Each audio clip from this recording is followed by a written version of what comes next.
lamɛnbaga bɛɛ lajɛlen ma ni waati na i n'a fɔ ɲɛ b'a la cogo min na an filɛ nin ye palais de la Culture Amadou Hampâté Bâ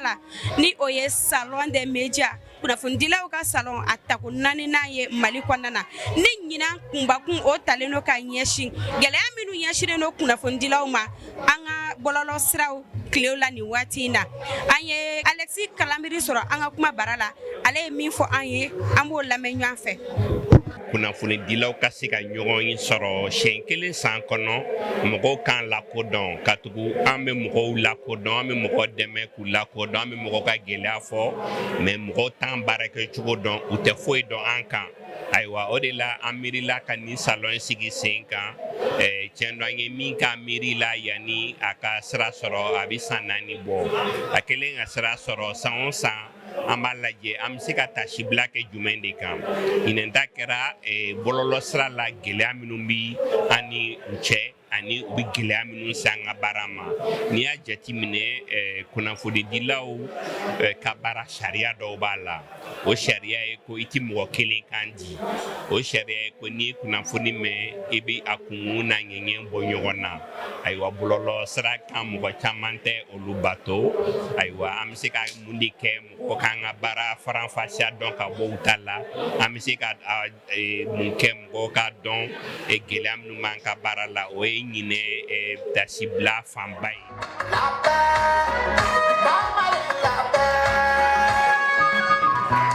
Lajɛlen kɔfɛ an ye Isa Kaba sɔrɔ an ka kuma bara la ani Sambu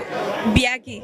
ale bɔra Senegali ni o ye kunnafonidilaw ɲɛmaa ye. An y'a ye k'a fɔ kunnafoni ko a ma faamuya hali kunnafoni lamɛnbagaw fɛ a ma faamuya kunnafoni dilaw fɛ donc olu bɛɛ bɛna kɛ barolasigiw de minnu ni olu bɛ kɛ salon des médias kɛnɛ kan édition fɔlɔ an yɛrɛ dama de y'o kɛ an Mali kunnafonidila damaw filanan jamana wɛrɛw fara n'an kan bi an bɛ se k'a fɔ jamana bɛ fo jamana 7 fo 8 ɲɔgɔnna bɔ minnu bɛ salon des médias la o ye tare tare wa ɲinan an ye Sénégal ta k'o kɛ kɛrɛnkɛrɛnnenya la an ka maa welelen kɛrɛnkɛrɛnnen o sababuya la a maison de la presse ɲɛmɔgɔba nana ka fara u ka délégation camanba kan olu bɛna anw kibaruya sɔrɔ an fana b'u kibaruya ɲini. Aw ni ce aw ni baraji aw ye jatigiya min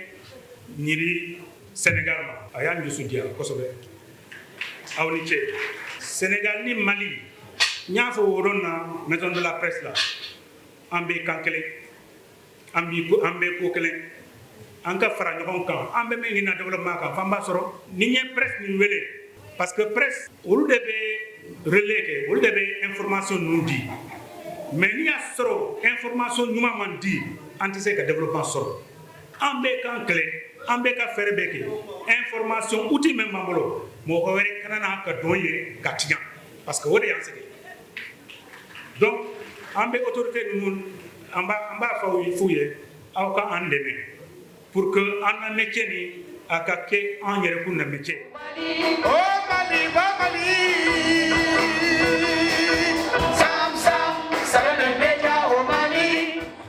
Ɲinan ta tara k'a bɛɛ lajɛlen di Sénégalais ma a kuntigiya dira olu ma ka bonya ta k'a d'u ma wa u bɔra ka caya walasa u ka se ka u balima maliyɛnw dɛmɛ kunnafonidilaw ka kɛɲɛ ni ɲinan ta tako 4nan ye foli ka di bɛɛ lajɛlen ma an b'a fɔ aw k'an bɛn san wɛrɛ.